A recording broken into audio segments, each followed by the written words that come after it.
All right, we're live. Welcome to Dive into Worldbuilding. Today we're talking about public institutions. And I don't know, I guess it was the erosion of our public institutions that got me wanting to talk about this.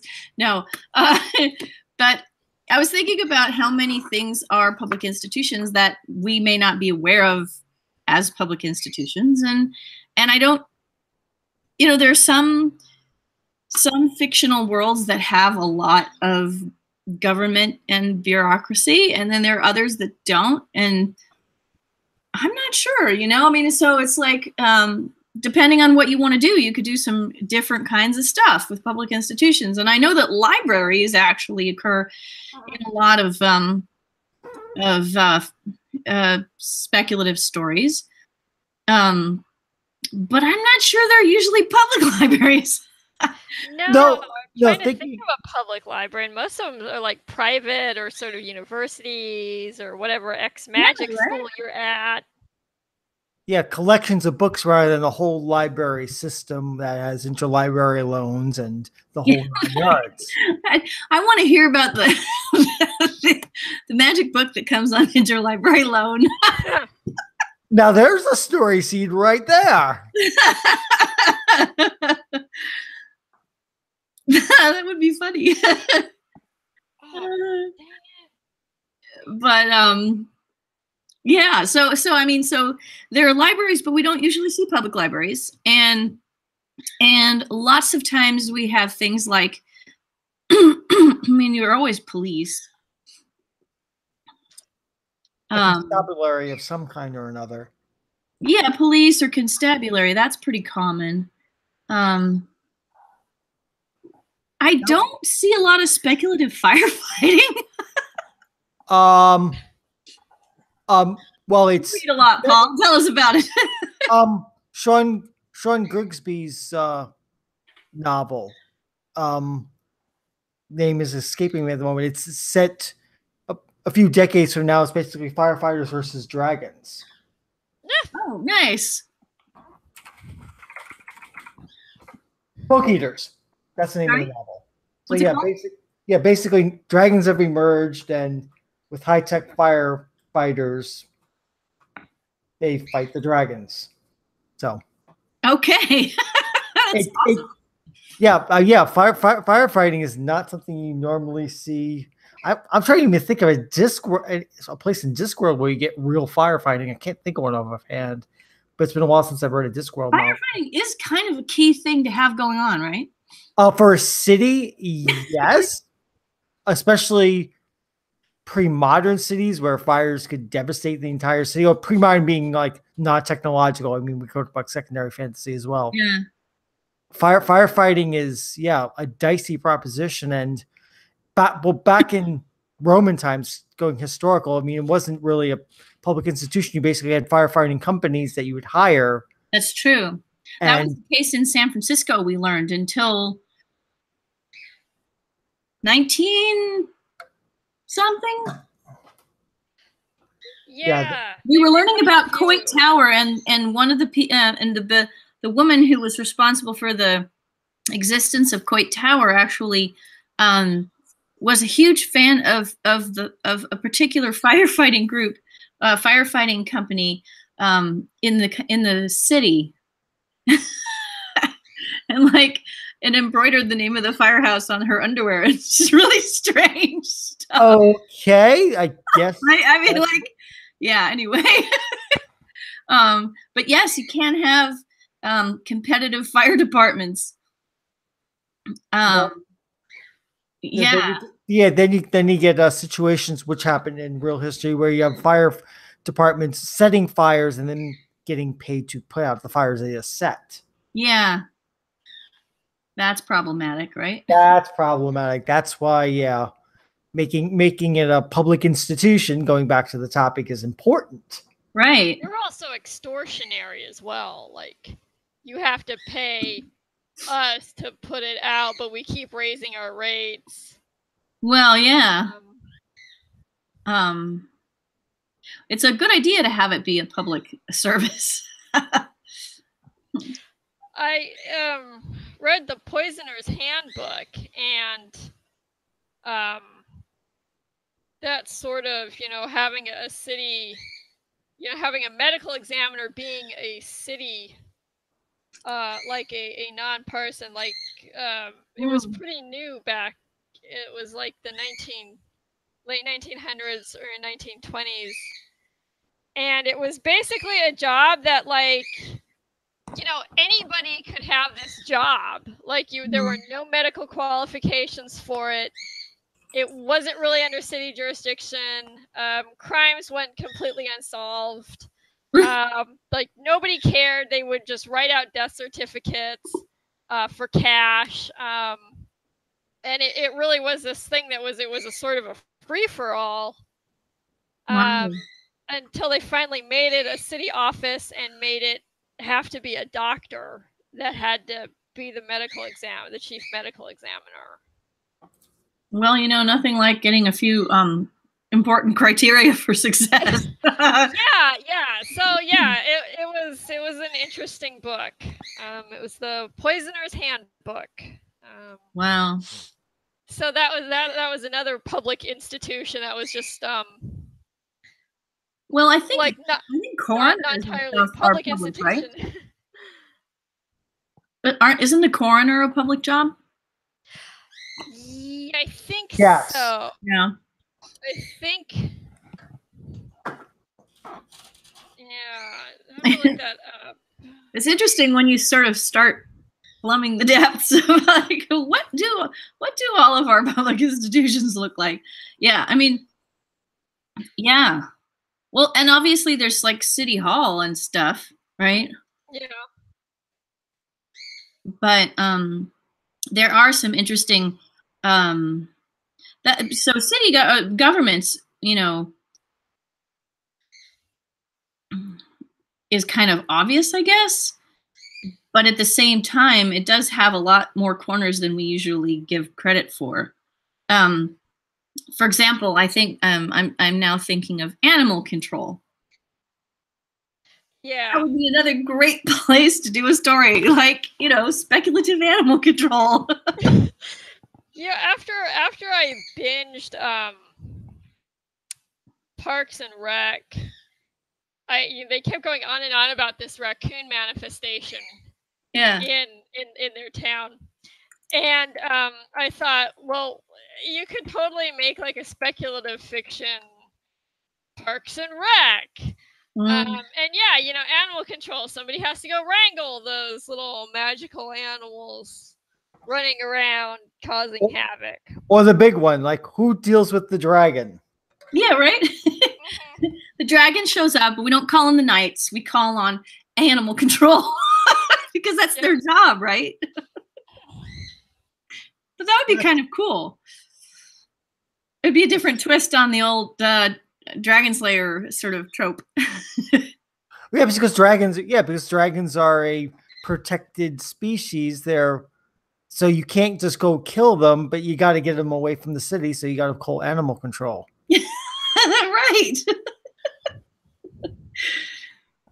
I like that. I think, well, so this is one of those kinds of topics that seems really kind of mundane, but at the same time, you can find all kinds of little weird story ideas hiding in it. I'm already going, wow, that would be kind of cool. What about that?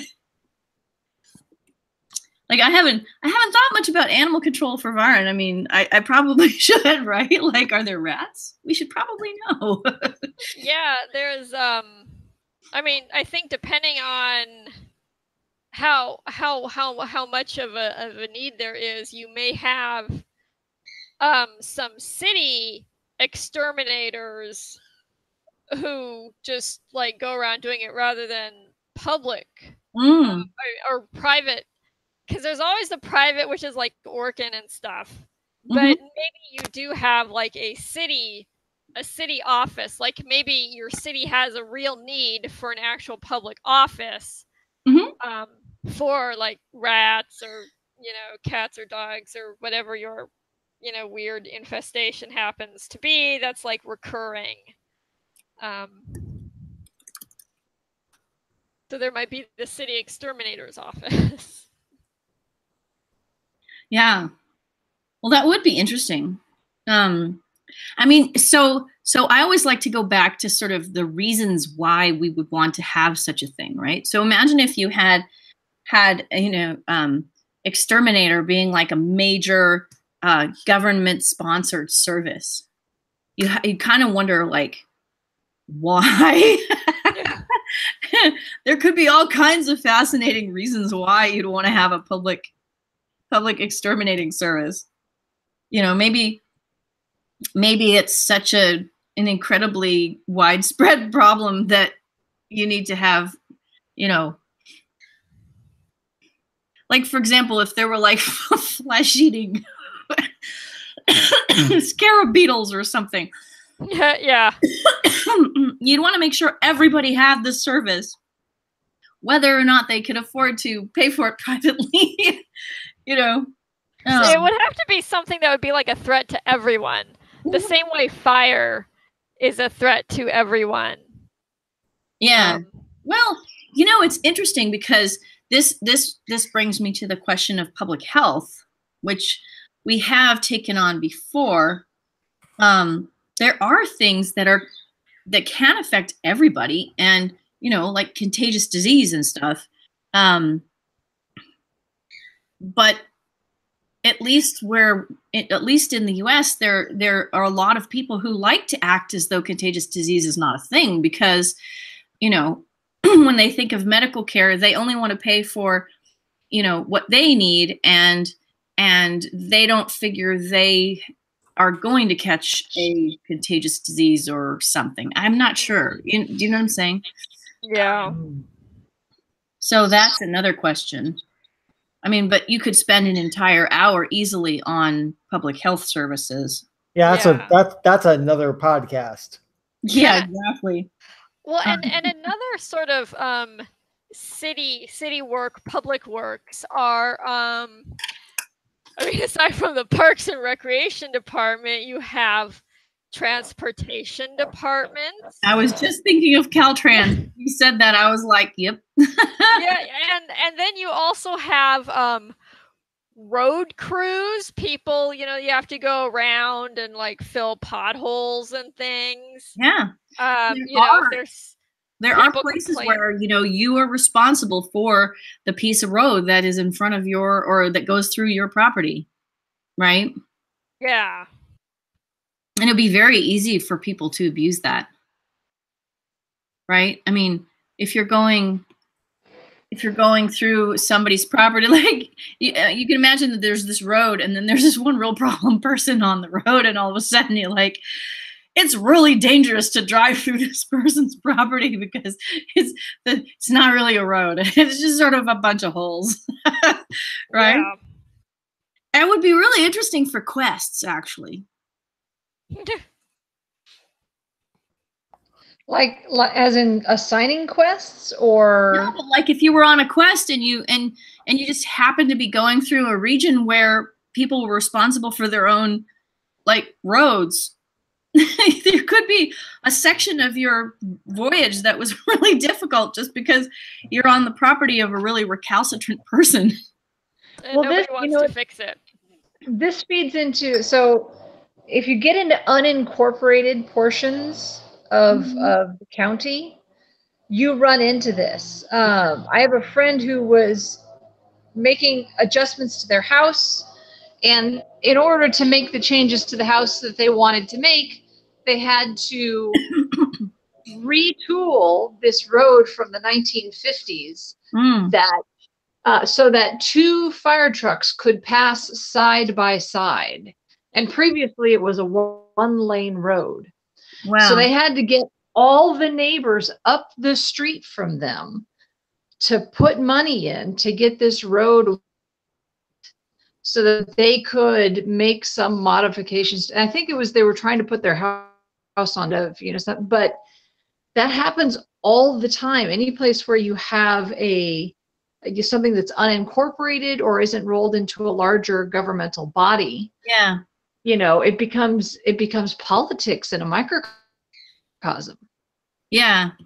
Well, I mean, we're in this funny place now where Americans have become so so disconnected with what government actually does for them publicly that we get tech bros reinventing taxes, for example. Oh, God. Reinventing like freaking public transit. That's bullshit. What? Oh my God. Sorry. Rant. There's also sewage and water.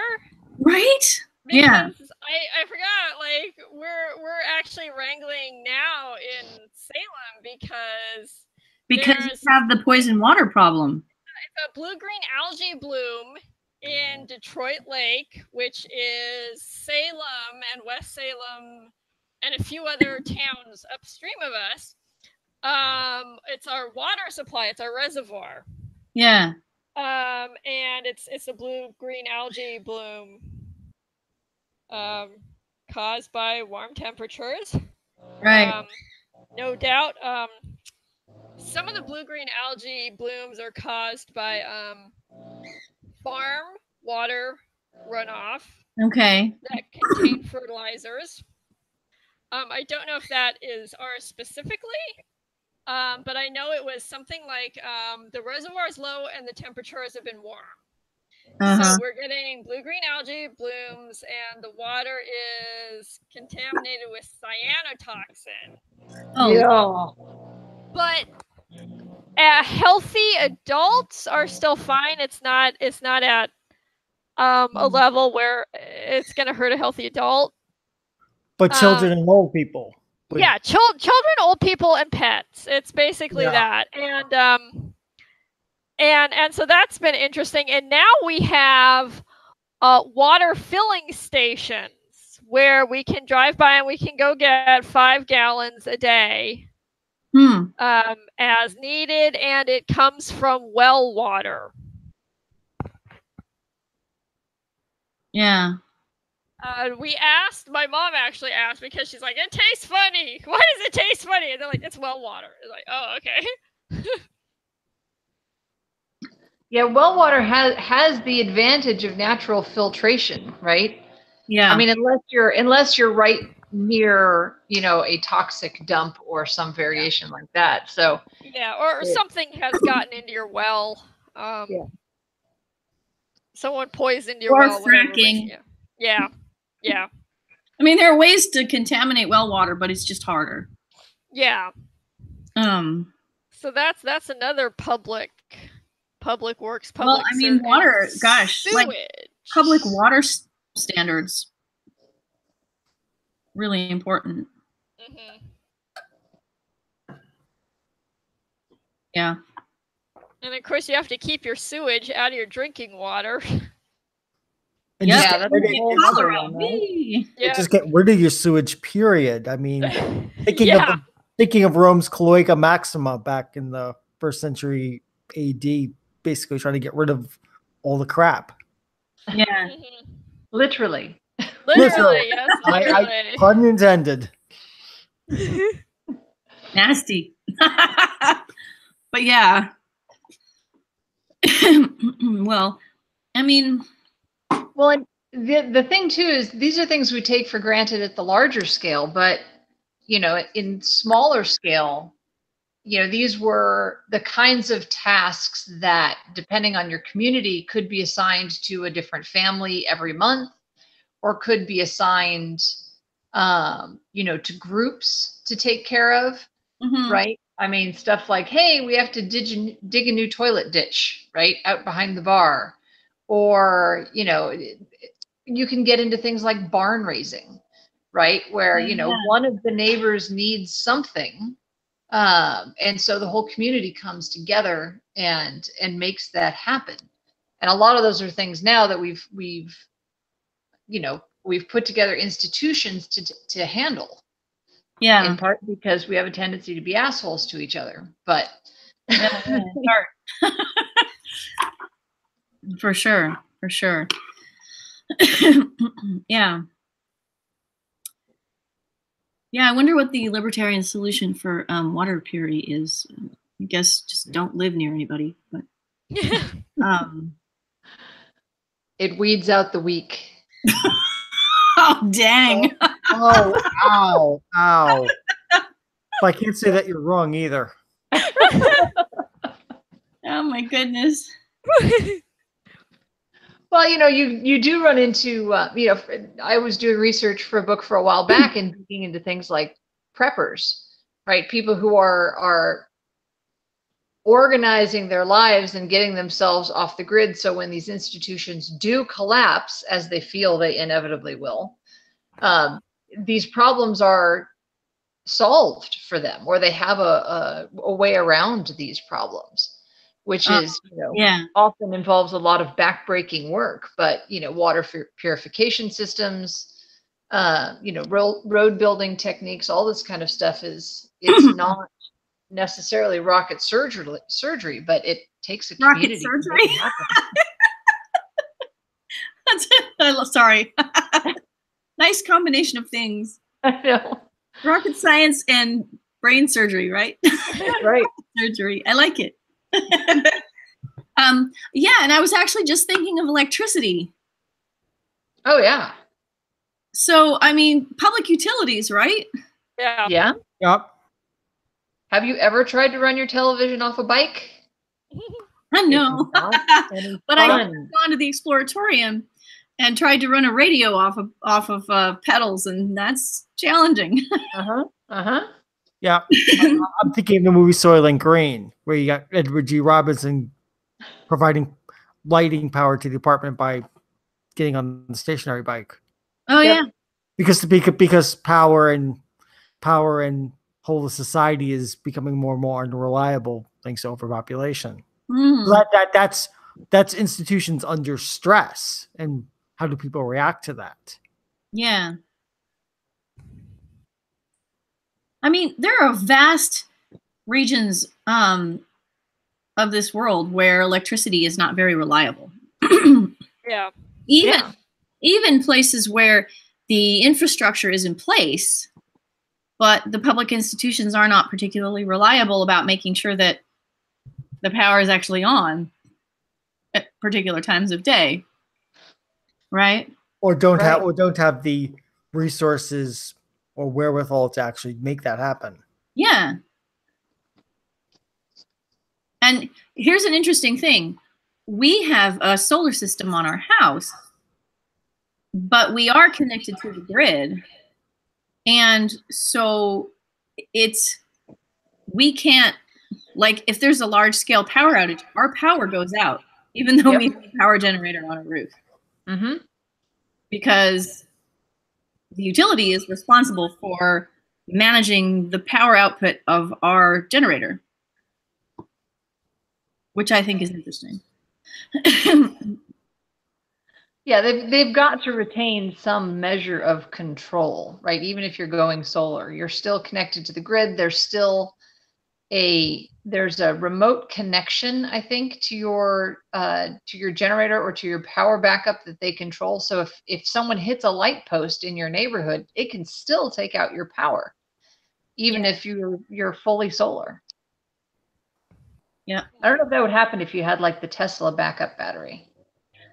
Indeed, and that is something that, like, I speculate about. Where I'm like, ooh, if we had a house battery, then we wouldn't lose power, even if the neighborhood lost power, because we'd at least have the battery's worth of power to. You could also install off-grid solar. You can, yeah. So you really want to. Then you have to manage it yourself. Yeah, my dad actually did that. Back in the 70s, he built a solar collector for our roof and used it to heat our hot tub. Oh, cool. Yeah. My dad is very cool. He seems very, very 70s. That's like the most 70s sentence. Built his own solar collector and used it to heat the hot tub? Absolutely. Yes. Because what else would you do with it in the 70s but heat your hot tub? Well, I mean, you could run the disco ball. Yeah.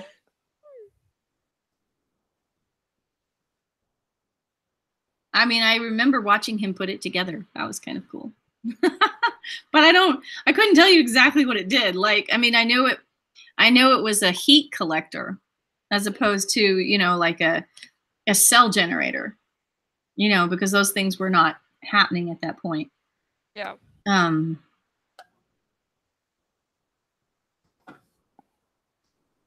Yeah. I mean, and also there are all kinds of little weird things like those trucks full of gray water that drive around and water all of the trees that are on the sidewalks because they're not officially private property. Oh yeah. Yeah. Like That's another city job. Or street sweepers, right? Yeah. Yep. Garbage The guys who collection. clean out. Go ahead. Sorry. I was thinking the guys who clean out the storm drains. Right. I have a storm drain near where I live, and when there is a big storm coming in, the city sends a team of guys out there to make sure that it's clear, that it doesn't back up and flood the neighborhood. Yeah. But I think that's a case of behind every sign there's a lawsuit. You know what I mean? I think they got hammered a few years back, which is why they do it. It's possible. I mean, we saw some pretty major changes in like parks and playgrounds because of lawsuits. And that brings me to parks and playgrounds. Those are also very often public spaces run by cities. I think this is interesting just because I think it's interesting, but the Central Park in New York used to have like sheep meadows, so you could go graze your sheep in Central Park. Awesome.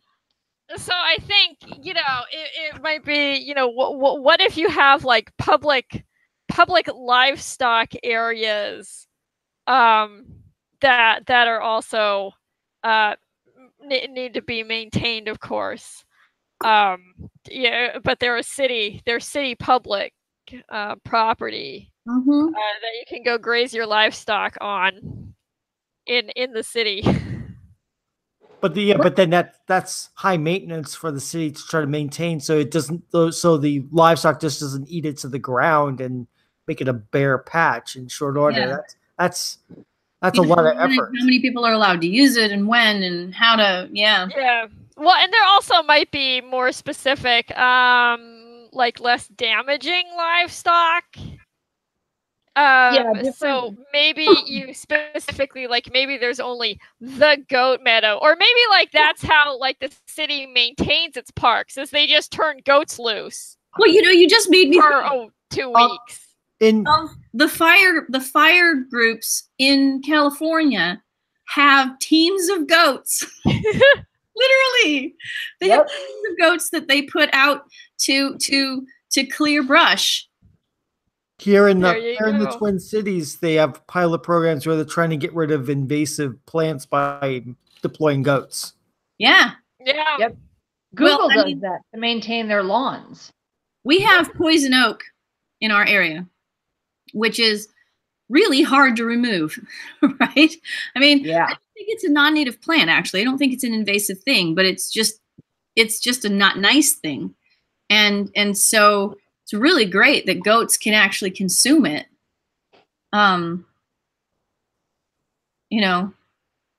Deer can consume it too, although they don't end up in people's yards as often as they used to. Right. Everyone wants to keep their landscaping, so they put up the deer fences, but those guys will mow right through poison oak without batting an eye.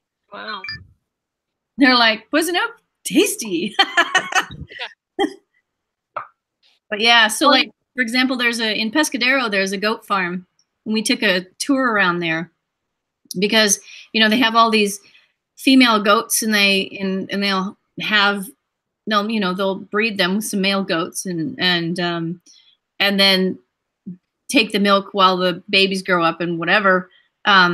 But it's like, well, you're going to have a vast surplus of male goats. What do you do with them? And we were like really worried. We're like, oh my gosh, are they going to kill them and feed them to people?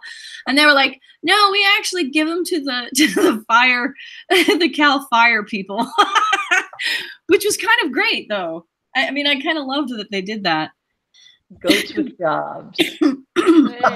So my big question is, do the goats get issued firefighter hats? Because that would that'd be too precious. I'm gonna say they get dapper little red vests that say fire department on them. that is what I want to happen. That would actually make sense to keep track of them. I mean, to keep people from walking off with the goats, because they just set them free and then come back in a few hours. So. Right. Oh, wow. And I think they usually do it in sort of fenced-in ranch kind of areas, if they can, so that the goats just don't kind of disperse and then end up, who knows where. Oh yeah, we should tag our goats and like radio track them. I was going to say GPS tracking. You GPS track them later. Well, maybe your city has a goat department, the Department of Goats. And the Department of Goats does all sorts of goat things for the city. Well, and it's also next door to animal control. Yeah. Yeah, this is all sort of very earth-based, and now I'm sort of wondering what would like space colony public services be aside from the usual, you obviously the poop and the waste all has to go the somewhere. Department of Air. Yeah, right? Yeah. You're gonna have like a hefty dose of recycling, I would think too. Yeah. Sure. And radiation control, Yeah. right? Any place without an atmosphere, you've got to worry about radiation. Mm-hmm. Hey, I wear sunscreen. I'm worried about radiation control on the best of days. But yes, I see what you mean. But you're also going to have, we have the Port Authority, right, which is basically a group that handles imports and exports and the logistics of moving goods from point A to point B. If as soon as you're going off planet, especially if you're looking at colonies or colonization in places like Mars and further out, that suddenly becomes a major concern, right? I mean, unless you're setting up on some place that has an ecosystem or you can design an ecosystem, everything's going to have to be brought in unless you learn how to eat rocks. Yeah. So I obviously came in a bit late, sorry about that, but have people discussed in terms of solar system colonization and resource exploitation, the Outer Space Treaty of 1967? No, we have not. Because that governs everything off Earth for the countries that signed it, which is pretty much all the players. And so all the companies that are now looking to like mine asteroids and whatnot are in Washington lobbying for certain very laissez-faire capitalist sized interpretations of the Outer Space Treaty. But it is a thing, and it governs it basically treats outer space like Antarctica. Right. So it's unclear if you captured an asteroid, brought it into low Earth orbit, and mined it for platinum, who owns it, right? Yeah. The capitalists want to say the company, but that is that is not clear at the moment. It's kind of hard to enforce the Outer Space Treaty, but the main goal was to sort of control commercialization of space and to limit militarization of space, because everyone saw the danger of putting a satellite in orbit with a nuclear warhead pointing at your enemy's capital city. Mm-hmm. Right? That was pretty obvious in 1967. So, also exploiting the moon and Mars and places like that. So everything, and then there is, at NASA, at least, the Office of Planetary Protection, whose job it is to, prevent, say, Earth microbes from invading the microbes that might be under the surface of Mars or in the oceans of Europa and Enceladus and places like that, And also you have to deal with space junk because, you fire a satellite into orbit and it, something happens, it breaks apart, and all the pieces, are still in orbit. If you're working on the ISS and you lose a wrench, it's still in orbit.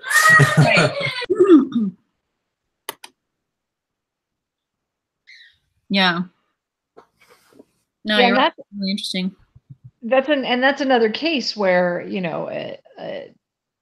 a governmental entity or a structural entity of some kind to manage it is going to have an advantage over, this corporation or that corporation, right? Because, there, not only is it a question of profit versus greater good in some cases, but, there's got to be some kind of enforcement, Mhm. for all of these various instances. Yeah, but then move a couple hundred years down the line, you get a word like James S.A. Corey's The Expanse, where you have competing governments with competing ideas fighting over things that show up, and so you can get the intersection of competing public institutions with very different agendas and ideas on what should be done. Yeah. Very true. And there's a good dose of corporate espionage, at least in the I've only seen the TV show. Well, there's that too. Yeah, yeah. So that's on top of it. I was trying to stick to the topic of government. A lot of public versus private sector, and the people who argue for each one is also sort of a real thing. And when public institutions are defanged and end up relatively privatized, you see a lot of problems happen. Yeah. Well, here in the West, we're used to thinking of government being in some sense at odds with industry. Government is the one that reins them in so that they don't pollute too much, and then they have to pay taxes and this and that. But in other places, that's not the case. Like in South Korea, the reason K-pop has taken off in the last few years is the prime, I think it's the prime minister, president, whoever, made the decision to promote Korean, specifically South Korean art overseas, and they pumped public money into it, and it was a public-private partnership. The same in the People's Republic of China right now. We're watching the government fund hackers to do corporate espionage on behalf of the companies who are then working under the regulations of the government willingly, and this feedback loop makes China, government plus industry, into a world-altering unit, which is a combination of the government and the industry in a way that the United States is not often, right? Well, I mean, let's be fair. We have government institutions that support art. They're not necessarily out promoting our pop music, but I don't think they necessarily have to. No, that's one area of the arts that's not underfunded. Cultural juggernaut being what it is and stuff. But I did want to say one of the things that you're making me think of is customs. Yes. Now we have a big problem on our hands with ICE right now, and I don't really want to go into that. But what I do want to mention is the thing that made me think of customs was this idea of needing pest control on a space station that Che was talking about. And it made me think of the way that customs works in Australia, because there are certain places in this world where rabies does not exist. And Australia is actually one of those places. And so customs is extremely stringent about any kind of animal importation. New Zealand too. Sorry? Yeah. New Zealand's like that too. Yeah, because you wouldn't want babies in your country if you could avoid it. I mean, why add that to your public health burden, right? If you had the option of not doing that. So, so you have to, and Japan as well. So when we moved to Japan, we actually we had to leave our cat in quarantine for 2 weeks. Mhm. And if we were to move to Australia, we would have to do a similar thing. Animals have to be in quarantine for a period of time, and I think that can be like up to 6 months. Wow. Yeah.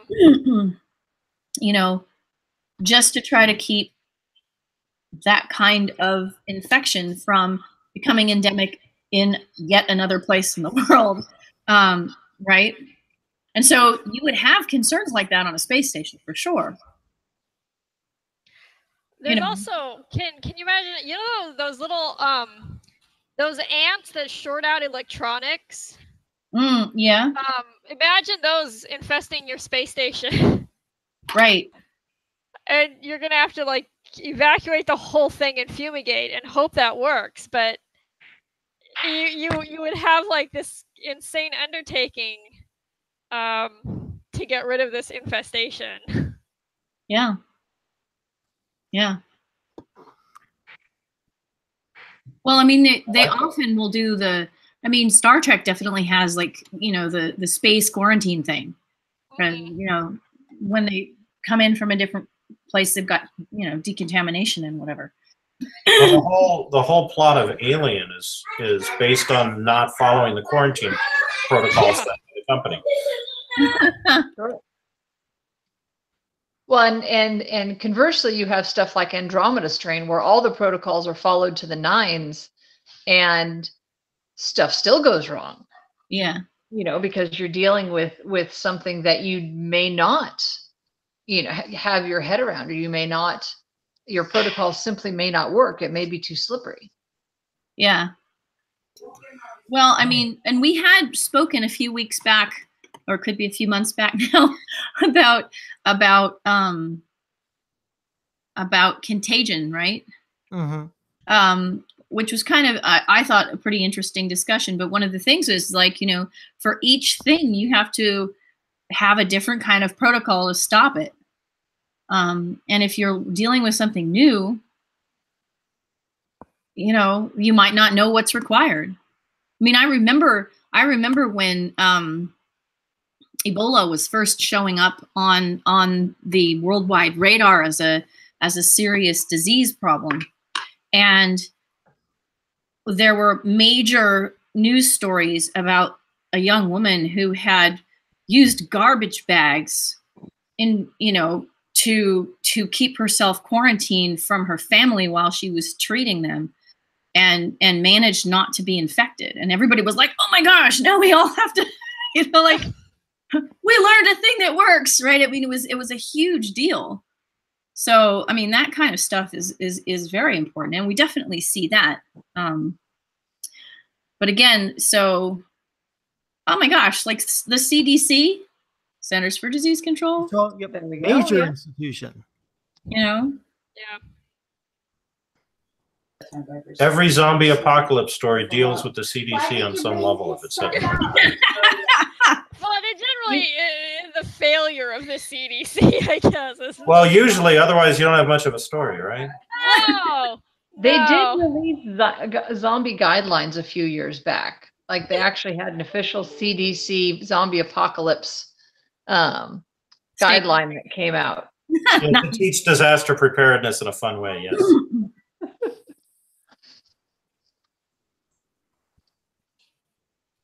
Yeah, so the other, big, I don't know if we've talked about it, the government institutions of the military is a public institution. That's true. No, we haven't talked about it. And, the question of whether you have a publicly funded military or a private mercenary, that the government contracts with, or both, as in the case of the United States, Or have local militias that are just recruited from the local population because of the way that the place works. And so, like back in in the early Middle Ages, who was a knight? A knight was a farmer who happened to own a horse, and if they got called up, they got called up, and then that later became its own social class, right? Mm-hmm. Things got more complicated. You think about the public in Japan, you think about the institutions of during the Tokugawa shogunate, the institution of the emperor and the institution of the shogun, and the daimyo system, right? Those were two different public institutions that that overlapped in function on paper, but in practice, you know, were interdependent but separate, right? You know, Right. And so those are another public institution that you would think about is the court of a king or queen funding the arts, right? You think about Elizabeth I funding Shakespeare. You think about in North India, Akbar the Great funding all sorts of artists, including the famous Mian Tansen, who was considered the greatest musician of the 16th century. Can you write that in the chat bar for me, dear? Sure. And so it was like the Bolshoi ballet, right? Yeah.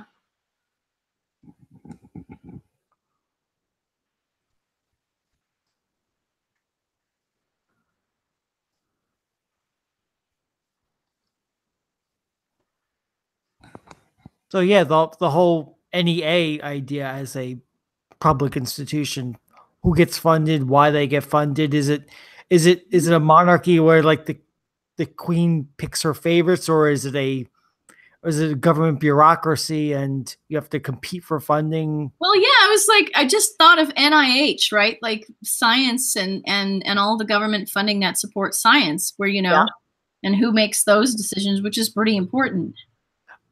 I haven't seen the story where you have a national institute funding magical research. Oh, that was cool. There's an idea, kids. It seems like I don't trust those government mages. They always do by the book. in fantasy, so I think you get a lot more sort of things where like it's a university or something. I think there is. If you can find it, look up. There was Key and Peele on their show years ago. Did like a it was like an inner city public school Hogwarts in America. Oh, that's funny. And it was absolutely fantastic, and it has stuck with me as this question of what would public magic school be versus private magic school. That's interesting. And you know, we could go into universities too, because we have tons of public universities. Yeah. In fact, in Australia, all universities are public universities. So, yeah, the question, is always a question of what's the role of a public university to the public who isn't, part of the community in the university, right? Who isn't faculty, student, or staff. What do they owe their communities? What does the public get in return for funding? But yeah. Yeah. Usually, I'm pretty sure that every public university in America requires their main library be open to the public. Oh. Right? So like you can go to the Cal Berkeley library, but you can't go to the Stanford library necessarily. Right, yeah. Right. It's public versus private. Like in San Jose, the Martin Luther King Library is the San Jose State University Library and also the main branch of the San Jose Public Library simultaneously.